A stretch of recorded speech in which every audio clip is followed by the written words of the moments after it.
नून league वाले select होने के एक्सपर्ट हैं। हमारा राब्ता आवाम से और नून लीग का किसी सिलेक्शन कमेटी से। Chairman people's party Bilawal Bhutto की नून लीग पर खुलकर तनकीद। कहा, नून लीग का वोट को इज्जत दो बयानिया तब्दील होने के बाद साथ चलना मुश्किल है। एमकेएम और नून लीग के इत्तेहाद का नुकसान उन दोनों को होगा। लेवल प्लेइंग फील्ड हो या ना हो, पीपल्स पार्टी इलेक्शन जीतेगी।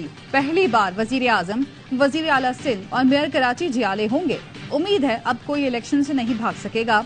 चीफ जस्टिस ने भी कह दिया है इलेक्शन 8 फरवरी को होंगे।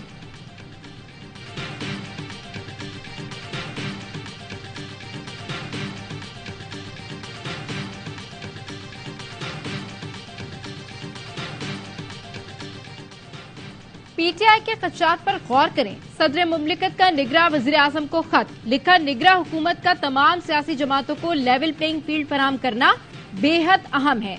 लोगों की सियासी वाबस्तगियां, वफादारियां बदलने पर ऐसे वाकयात तशवीश का बायस बनते हैं। खवातीन सियासी वर्कर्स की नजरबंदी, अदालती रिलीफ के बाद बार बार गिरफ्तारियां मामले को मजीद हसास बना देती हैं। इसी वजह से पाकिस्तान तहरीक इंसाफ के खदशात पर मुश्तमिल खत आपको भेज रहा हूं। लिखा, तमाम सियासी जमातों, रहनुमाओं को इलेक्शन में हिस्सा लेने और उन्हें अवाम को मुंतखब करने का हक है। आइंदा इंतखाबात में रजिस्टर्ड सियासी जमातों को मसावी हुकूक की पॉलिसी पर आपके बयानात बाइस इत्मीनान है। पुख्ता यकीन है जमहूरियत ही पाकिस्तान के अवाम और रियासत के लिए आगे बढ़ने का मुनासिब रास्ता है। आजादाना, मुनसिफाना और मुस्तनद इलेक्शन पर पूरे पाकिस्तान में इत्तफाक है। हुकूमत के सरबराह होने के नाते इन मामलात पर गौर करें।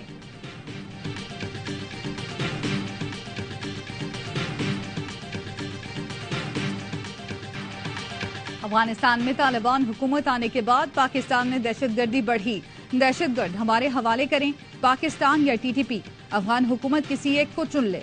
निगरां वजीर आजम ने तालिबान हुकूमत को ऑप्शन दे दिए। कहा, पाकिस्तान और अफगानिस्तान दो अलग अलग मुल्क हैं। जो इन्हें एक समझता है वो चला जाए। सहाफियों से गुफ्तगू में कहा, अफगान अबूरी हुकूमत आने के बाद पाकिस्तान में दहशतगर्दी 60% बढ़ी। 2000 पाकिस्तानी शहीद हुए। पाकिस्तान ने हमलों की मालूमात अफगानिस्तान को दी, लेकिन अफगान अबूरी हुकूमत ने कोई ठोस कदम नहीं उठाया। बदअमनी फैलाने में बड़ा किरदार गैर कानूनी तारीकीन वतन का भी है। कलदम तहरीक तालिबान पाकिस्तान के खिलाफ कार्रवाई और उनके ठिकानों को खत्म किया जाए। बोले, अफगानिस्तान में छोड़ा असलहा ब्लैक मार्केट में फरोख्त होने के सबूत हैं। ये असलहा अब तो मशरिक़ वुस्ता तक जा रहा है।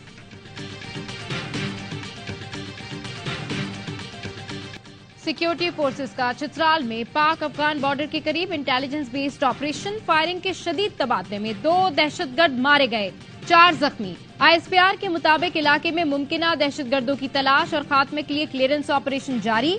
मुकामी लोगों की जानिब से फोर्सेस के ऑपरेशन को सराहा गया। सिक्योरिटी फोर्सेस दहशतगर्दी के खात्मे के लिए पुरअज़्म हैं।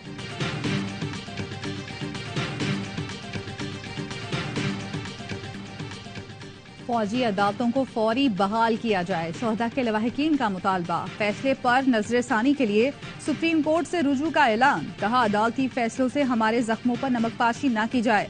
फौजी अदालतों की बंदिश का फैसला बुलवाइयों की सहूलत का बाइस बन सकता है। दहशतगर्दों को कोई रियायत नहीं मिलनी चाहिए। जमाल रईसानी बोले, मेरे वालिद की शहादत में कुलभूषण यादव के नेटवर्क का हाथ था। मिलिट्री कोर्ट्स की बंदिश के फैसले पर नजरसानी की जाए। किसी को शोहदा के खून से खेलने की इजाजत नहीं देंगे। लवाहिकीन का कहना था, बोलान में हमारे मजदूरों को दहशतगर्दों ने टारगेट किया। 12 रबीउल अव्वल जुलूस में हमारे 80 से ज्यादा लोग शहीद हुए। हम अपने शोहदा का लहू किसके हाथ पर तलाश करें? पूरे मुल्क में एहतजाज करने जा रहे हैं। ये जंग गलियों और सड़कों पर लड़ेंगे। शोहदा फाउंडेशन ने कुलभूषण के तनाजुर में ऑफिशियल सीक्रेट एक्ट बहाल करने का भी मुतालबा किया।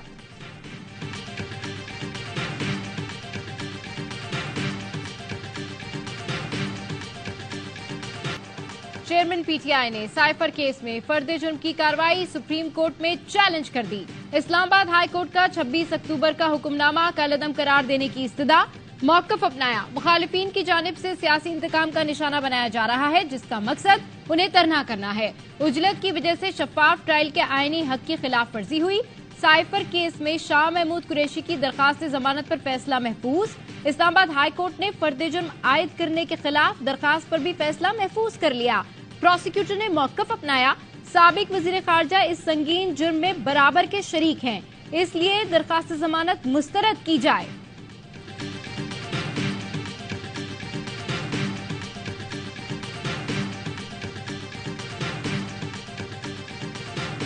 NCA 190 million pound scandal, chairman PTI की अहलिया 13 नवंबर को नैब में तलब।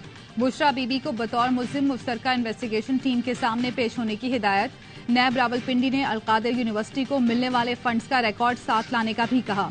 केस में फरहत शहजादी की भी तलबी, प्रोजेक्ट में अतियात और अतिया कुनंदगान की तफसील भी फराहम करने की हिदायत।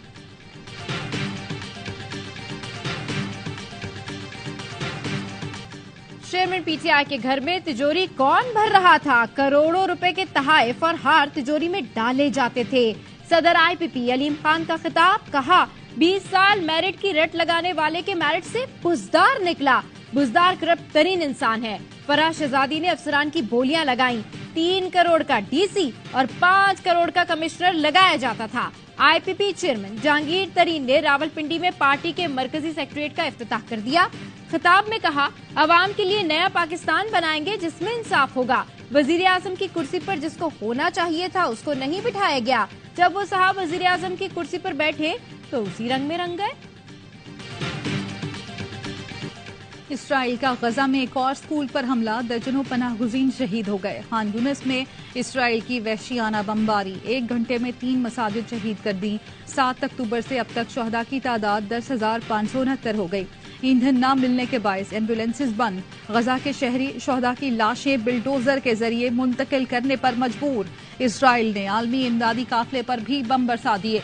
मिस्र से पानी ले जाने वाले ट्रक को निशाना बनाया। अक़वाम मुत्तहिदा का कहना है 1 हफ्ते से शिमाली गजा में खुराक नहीं पहुंचाई जा सकी। इसराइली मजालिम पर मगरबी ममालिक की बेहिसी। G7 ने फलस्तीनियों के कत्लेआम को इसराइली दिफा का लिबादा पहना दिया। G7 मुल्कों ने फलस्तीनियों की शहादत पर कोई मजम्मत नहीं की। इसराइल को हमलों में वक्फे लाने का कहकर जान छुड़ा ली। गजा में दूसरा नकवा शुरू हो गया। 1948 के बाद दूसरी बार फलस्तीनियों की अपनी जमीन से जबरी बेदखली। सैकड़ों खानदानों का सफेद झंडे उठाए पहला काफिला जुनूब की तरफ रवाना। इसराइली टैंक और फौजी काफिले निगरानी करते रहे। औरतें और बच्चे तपती धूप में कई किलोमीटर पैदल सफर करने पर मजबूर हो गए। इसराइल ने किसी गाड़ी और एम्बुलेंस को भी साथ आने की इजाजत ना दी। अगले मरहले में बेयारो मददगार फलस्तीनियों को सिना के रेगिस्तान तक धकेल दिया जाएगा। किसी ने मुकर्ररा रास्ते से हटने की कोशिश की तो खत्म कर देंगे। इसराइली फौजी निहत्ते महाजरीन को मुसलसल धमकियां देते रहे। यमन की हौसी फौज के इसराइल पर ड्रोन हमले, वीडियो भी जारी कर दी। तर्जुमान याहिया सारी के मुताबिक हसास इसराइली अहदाफ को निशाना बनाया गया। फलस्तीनियों की हिमायत में और गजा की पट्टी पर इसराइली हमले बंद होने तक मजीद फौजी कार्रवाई की जाएगी। गुज़श्ता दिनों हौसियों ने ऐलान किया था कि उन्होंने धमाका खेज मवाद से लदे ड्रोन और क्रूज मिसाइल इसराइली अहदाफ पर दागे हैं। चेयरमैन PCB खुद को बचाने की कोशिश कर रहे हैं। साबिक चीफ सेलेक्टर इंज़मामुल हक का कहना है, कई माह से सेंट्रल कॉन्ट्रैक्ट का मसला हल नहीं हो रहा था। मैंने मामला तय कराए और मुझ पर ही इल्जाम लगा दिया गया। चेयरमैन ने मुझसे कुछ नहीं पूछा और बयान देना शुरू कर दिए। बोर्ड को मेरे वकील ने ईमेल की कि हमें बुलाया जाए। क्रिकेट बोर्ड ना हमें बुलाया ना ही ईमेल का जवाब दिया। इस्तीफा मंजूर ना होने का भी मुझे टीवी से पता चला।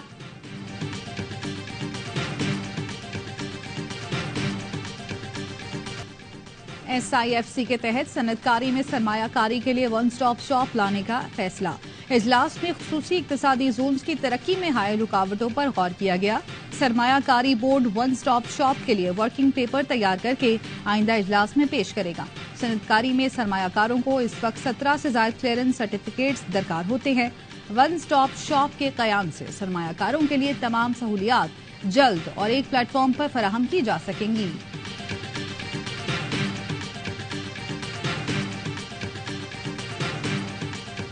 गैर कानूनी मुकीम गैर मुल्कियों की वापसी जारी। निगरान वफाकी हुकूमत का रजिस्टर्ड अफगान महाजरीन के रजिस्ट्रेशन कार्ड की मुद्दत में 6 माह तौसी का फैसला।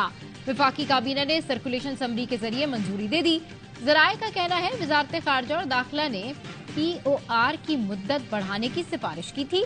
रजिस्टर्ड अफगान महाजरीन के रजिस्ट्रेशन कार्ड की मुद्दत 30 जून 2023 को खत्म हो गई थी। पाकिस्तान में रजिस्टर्ड अफगान महाजरीन की तादाद 13 लाख से जायद है। धोखाधड़ी के केस में साबिक वफाकी वजीर फवाद चौधरी के मजीद जिस्मानी रिमांड की इस्तदा मुस्तरद। इस्लामाबाद की अदालत ने जुडिशल रिमांड पर जेल भेजने का हुक्म दे दिया। फव्वाद चौधरी की एंटी करप्शन में तलबी के खिलाफ दरख्वास्त, एंटी करप्शन ने नोटिस वापस ले लिया। हिबा चौधरी कहती हैं शौहर के खिलाफ दर्ज मुकदमात की फहरिस्त दी जाए। बाबर का वनडे क्रिकेट में 2.5 साल का राज खत्म। शुभमन गिल नंबर 1 बैटर बन गए। भारतीय ओपनर ने 6 पॉइंट्स की बढ़तरी के साथ बाबर आजम से पहली पोजीशन छीन ली। बॉलिंग में सिराज का फिर से राज, शाहीन आफरीदी से पहली पोजीशन ले ली। शाहीन 5वें नंबर पर चले गए। न्यूजीलैंड के खिलाफ तूफानी सेंचुरी, फखर जमान 3 दर्जे तरक्की पाकर 11वें नंबर पर आ गए। टीम रैंकिंग में पाकिस्तान का चौथा नंबर, भारत की पहली पोजीशन। पिचेस की वजह से बॉलिंग की रफ्तार कम की, अगले मैचों में पुराना उसामा भी नजर आएगा। कौमी टीम के लेग स्पिनर कहते हैं न्यूजीलैंड के खिलाफ जीत से कौमी टीम को एतमाद मिला, खिलाड़ी रिदम में आ गए हैं। इंग्लैंड के खिलाफ भी उम्दा खेल पेश करेंगे। सेमीफाइनल में जाने का मिशन, कौमी स्क्वाड ने 2 रोज आराम के बाद प्रैक्टिस का आगाज कर दिया। कोलकाता के ईडन गार्डन्स में खिलाड़ियों की ऑप्शनल ट्रेनिंग, नायब कप्तान शादाब खान की फिटनेस का भी जायजा लिया जा रहा है। पाकिस्तान और इंग्लैंड के दरमियान हफ्ते को अहम तरीन मैच होगा।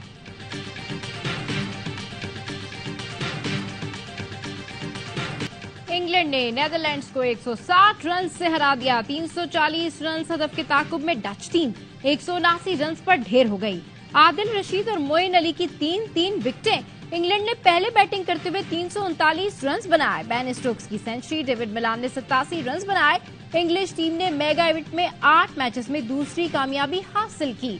वर्ल्ड कप के तमाम मैचेस देखिए ए स्पोर्ट्स पर बराह रास्त।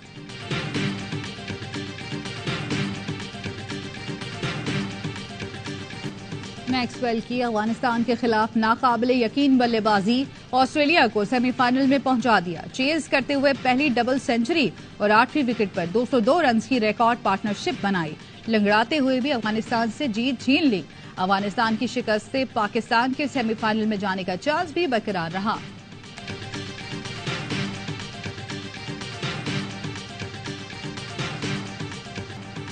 शकीब उल हसन पर तनकीद क्यों की? बांग्लादेश की हाई कोर्ट ने वकार यूनुस के खिलाफ कार्रवाई का मुतालबा कर दिया। बांग्लादेश क्रिकेट बोर्ड को हिदायत की वकार यूनुस को वर्ल्ड कप ब्रॉडकास्ट टीम से हटाने के लिए आईसीसी से राब्ता किया जाए। 10 दिन में क्रिकेट बोर्ड से जवाब मांग लिया। बांग्लादेश और श्रीलंका के मैच में मैथ्यूज को टाइम्ड आउट करने पर वकार यूनुस ने शकीब पर तनकीद की थी। एक मयारी हेलमेट आपको टाइम आउट होने से बचा सकता है। रावलपिंडी ट्रैफिक पुलिस का दिलचस्प अंदाज में पैगाम। रावलपिंडी ट्रैफिक पुलिस ने श्रीलंकन क्रिकेटर एंजेलो मैथ्यूज की हेलमेट के साथ तस्वीर लगाई और मोटरसाइकिल सवारों को हेलमेट पहनने का मशवरा दिया। जुम्मा, हफ्ता और इतवार लोगों को घरों से निकलने नहीं देंगे। आइंदा 4 रोज स्मोक के हवाले से बहुत अहम है। सड़कों पर गाड़ियां जितनी कम होंगी इतना स्मोक में कमी आएगी। निगरान वज़ीर आला पंजाब मोहसिन नकवी कहते हैं स्मोक वाले इलाकों में दफा 144 नाफिज कर दी है। बैंकों की बंदिश के लिए गवर्नर स्टेट बैंक से भी बात की है। स्मोक इमरजेंसी के बायस नून लीग ने जनरल काउंसिल का इजलास मुलतवी कर दिया। मरियम औरंगजेब कहती हैं इजलास की नई तारीख का ऐलान बाद में किया जाएगा।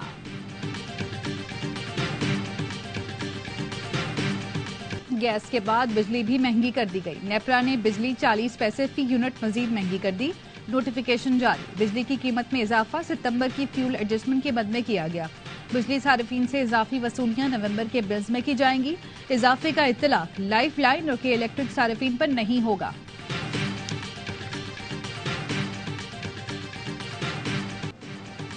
पाकिस्तान स्टॉक मार्केट बुलंद तरीन सतह 54,261 पॉइंट्स पर बंद। कारोबार के दौरान 100 इंडेक्स में 525 पॉइंट्स का इजाफा हुआ। इंटरबैंक में डॉलर 51 पैसे महंगा 286 रुपए 90 पैसे का हो गया। ओपन मार्केट में डॉलर 1.5 रुपए बढ़कर 289 रुपए में फरोख्त। गजा में रह जाने वाला तिबी अमला जानता है कि उनकी जानों को खतरा है, लेकिन फिर भी उन्होंने गजा में रहने को तरजीह दी। गजा पर इसराइल की वहशियाना बमबारी ने अमरीकी नर्स को भी जज्बाती कर दिया। अमरीकी नशरियाती इदारे को इंटरव्यू में कहा, दिल अभी भी गजा में है। लब्बा एक या अक्सा गजा के मजलूम बच्चों से यकजहती के लिए कराची में स्कूलों के तलबा का मार्च। शाराए कायदीन पर हर तरफ फलस्तीनी परचम लहराते रहे। बच्चों ने इसराइली दरिंदगी के खिलाफ नारे लगाए। तलबा ने तकारीर और नज़में पेश करके गजा के शहीद बच्चों को खिराज अकीदत पेश किया। असातिज़ा ने गजा के लिए बच्चों की जानिब से जमा की गई इमदादी रकम अलखिदमत के हवाले की। इसराइली दहशतगर्दी के खिलाफ कराची में सहाफियों का भी एहतजाज। कराची प्रेस क्लब से गवर्नर हाउस तक रैली निकाली। इसराइली दहशतगर्दी फौरी रोकने का मुतालबा। हर लम्हा पुरजोश में वर्ल्ड कप का जोश उरूज पर। आज अदाकार उसामा खान बनेंगे हर लम्हा पुरजोश के मेहमान। खेलेंगे मासूमाना खेल। बासित अली, अजहर अली और कामरान अकमल देंगे क्रिकेट पर माहिराना राय। मुस्तफा चौधरी और आदि लाएंगे शो में कॉमेडी का तड़का।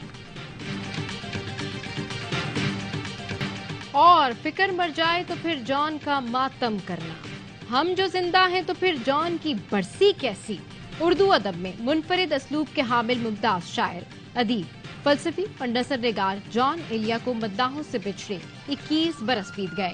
जॉन अपने चाहने वालों के दरमियान आज भी अपनी कुतुब, फरनोद यानी शायद, लेकिन, गोया और गुमान की सूरत में मौजूद हैं।